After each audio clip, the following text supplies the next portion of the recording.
غوث پاک رضی اللہ تعالیٰ عنہ جب منصب ولایت پر فائز ہوتے ہیں، جب آپ نے جامع مسجد میں اعلان کیا کہ میرا یہ قدم تمام اولیاء کی گردن پر ہے، تو یہ غوث اعظم کی کرامت ہے کہ آپ تو بغداد میں موجود تھے، آپ نے اپنی زبان سے جب یہ جملہ ادا کیا تو پوری دنیا میں، دنیا کے جس خطے میں بھی کوئی ولی تھا ان تمام ولیوں نے آپ کی بات کو سن لیا تھا۔ یہ غوث اعظم کی کرامت تھی، اور غوث اعظم کا مقام اتنا بلند ہے۔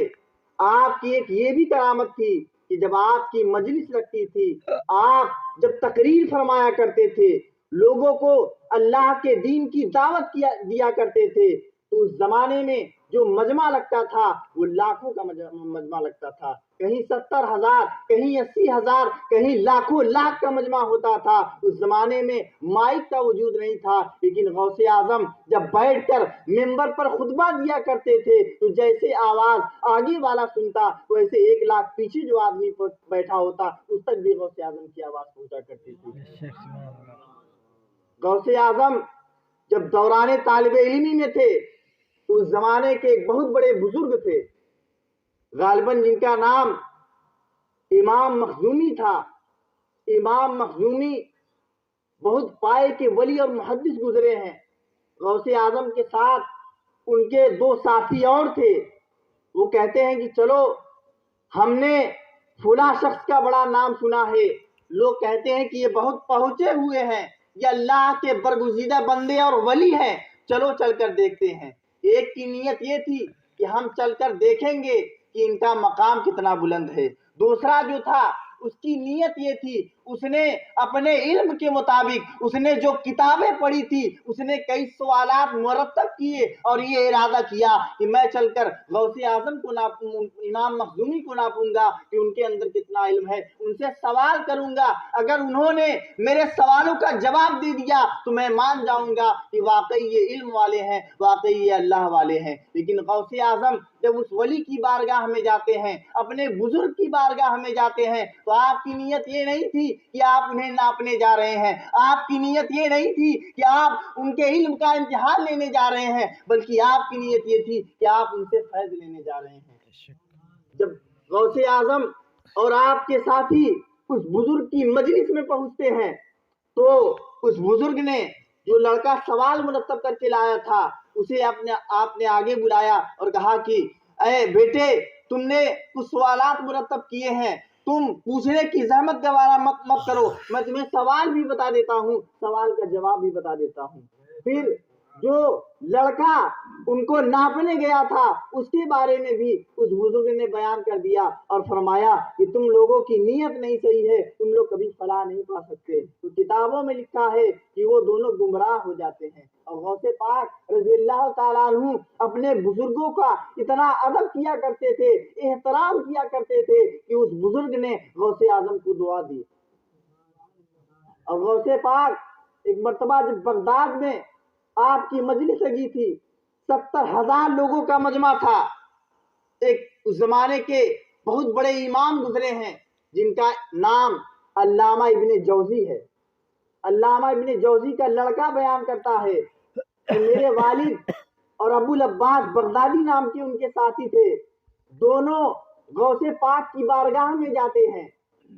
امام ابن جوزی جو تھے یہ بہت بڑے عالم تھے، قرآن کے بڑے زبردست عالم تھے، رسول اللہ صلی اللہ علیہ وسلم کی حدیثوں کے حافظ تھے۔ علامہ ابن جوزی کا لڑکا بیان کرتا ہے کہ جب ہمارے والد اور ان کے ساتھی ابو العباس بغدادی غوث پاک کی بارگاہ میں جاتے ہیں تو غوث پاک بیٹھے ہوئے تھے، کسی قاری نے قرآن کی صرف ایک آیت تلاوت کی، تو غوث اعظم نے جو آیت تلاوت کی گئی اس کا ایک معنی بیان فرمایا، اس کی تفسیر بیان کی، تو جو ابو العباس بغدادی تھے وہ اپنے ساتھی سے جو بہت زبردست عالم تھے علامہ ابن جوزی سے پوچھنے لگے کہ اے ابن جوزی، غوث پاک نے جو تفسیر بیان کی ہے کیا تم اس تفسیر کو جانتے ہو؟ تو ابن جوزی نے کہا ہاں میں جانتا ہوں۔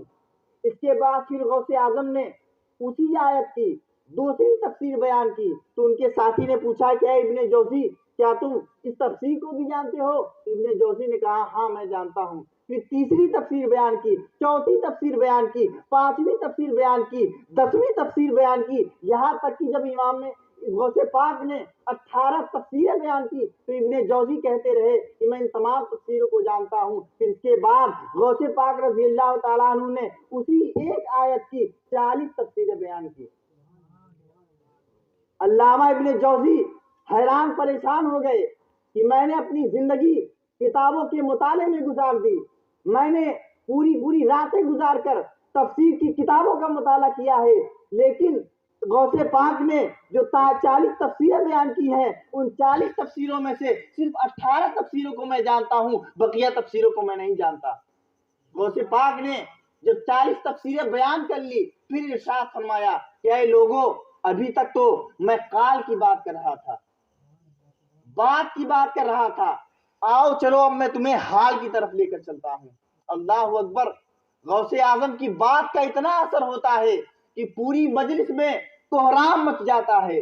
غوث پاک جب تقریر فرمایا کرتے تھے، آپ جب اللہ کی خشیت کو بیان کرتے تھے تو لوگ اپنے کپڑوں کو پھاڑ دیا کرتے تھے، زاروں قطار رونے لگتے، چلانے لگتے، لوگ جنگلوں میں بھاگ جاتے اللہ کی عبادت کرنے کے لیے۔ غوث اعظم نے فرمایا کہ لوگوں، ابھی تک تو میں نے قال کے بارے میں ایک آیت کی 40 تفسیریں بیان کی ہیں، چلو میں تمہیں حال کی طرف لے جاتا ہوں۔ حضرات، اس مجلس میں کوہرام مچ جاتا ہے، چاروں طرف سے چیخیں بلند ہو جاتی ہیں، لوگ زاروں قطار رونے لگتے ہیں، یہاں تک کہ علامہ ابن جوزی نے اپنے کپڑے کو پھاڑ لیا۔ یہ غوث پاک کی تقریر کا عالم تھا۔ آپ جب تقریر بیان کیا کرتے تھے، آپ جب تقریر کیا کرتے تھے، آپ جب وعظ فرمایا کرتے تھے، جب آپ اللہ کے بارے میں بولا کرتے تھے، اللہ کی صفات کا تذکرہ کیا کرتے تھے، اللہ کا ڈر، اللہ کی خشیت کو بیان کیا کرتے تھے، اس مجلس میں نہ جانے کتنے لوگوں کا انتقال ہو جاتا تھا۔ غوث پاک کی بات کی تاثیر تھی۔ غوث پاک کے صاحبزادے تھے، انہوں نے بغداد سے علم حاصل کیا اور وہ یہ سوچتے تھے کہ ہمارے والد پرانے زمانے کے ہیں، انہوں نے بزرگوں سے تعلیم حاصل کی ہے، میں نے تو اپنے دور کے بڑے بڑے علماء سے علم حاصل کیا ہے۔ غوث پاک کی مجلس لگی ہوئی تھی اور غوث پاک کے جو صاحبزادے تھے وہ 1.5 گھنٹہ مدلل تقریر کرتے ہیں، لیکن اس مجلس میں لوگوں کے اوپر کوئی اثر نہیں ہوتا۔ وہ حیران پریشان ہو جاتے ہیں کہ میں نے اتنی محنت مشقت کر کے علم حاصل کیا، 1.5 گھنٹہ تک میں نے دلائل و براہین سے مزین تقریر کی، میری تقریر کا لوگوں پر کچھ اثر نہیں ہوا۔ پھر غوث پاک ممبر پر تشریف لے جاتے ہیں اور آپ ایک بلی کا تذکرہ کرتے ہیں اور بیان کرتے ہیں کہ ایک بلی تھی، ایسی تھی، اس بلی کا انتقال ہو جاتا ہے۔ صرف اتنی بات غوث اعظم نے ارشاد فرمائی، مجلس میں پھر کوہرام مچ گیا، لوگ زار و قطار رونے لگے، اللہ کی بارگاہ میں توبہ کرنے لگے، کوئی جنگلوں کو بھاگ جاتا ہے، کوئی اپنے کپڑے کو پھاڑ لیتا ہے۔ یہ غوث اعظم کی بات کی تاثیر تھی۔ حضرات، ہمارے جو اسلاف تھے وہ اللہ سے اتنا ڈرا کرتے تھے، اللہ کی خشیت ان کے اندر اتنا ہوا کرتی تھی کہ وہ اپنے آپ کو بہت بڑا گنہگار تصور کرتے تھے۔ لیکن آج ہمارا اور آپ کا حال یہ ہے کہ ہماری پوری زندگی گناہوں میں ڈوبی ہوئی ہے، لیکن ہم اپنے آپ کو کبھی گنہگار تصور نہیں کرتے، ہم کبھی اللہ کی بارگاہ میں توبہ نہیں کرتے۔ عزیزان ملت اسلامیہ، پیغمبر اعظم صلی اللہ تعالیٰ علیہ وسلم سید المعصومین ہیں، آپ سے کبھی گناہ کا صدور نہیں ہوا، نہ کبھی ہو سکتا ہے، لیکن اس کے باوجود پیغمبر اعظم صلی اللہ علیہ وسلم ہر روز اللہ کی بارگاہ میں 100 مرتبہ استغفار پڑھا کرتے تھے، استغفر اللہ ربی من کل ذنب و اتوب الیہ۔ کس لیے؟ اپنی امت کو تعلیم دینے کے لیے۔ تو ہمیں اور آپ کو اللہ سے ڈرنا چاہیے۔ اللہ تبارک و تعالیٰ نے ہمیں جو راستہ بتایا ہے اس راستے پر ہمیں اپنی زندگی گزارنی چاہیے۔ ہمیں بزرگوں کے ماننے کا مطلب یہ نہیں ہے کہ ہم ان کے نام کی مجلس منعقد کر لیں، ان کے نام کا نعرہ لگا لیں، بلکہ بزرگوں کے ماننے کا مطلب یہ ہے ان کی جو سیرت ہے، ان کی جو زندگی ہے، ان کا جو طریقہ ہے، اس طریقے پر ہم اپنی زندگی کو گزاریں۔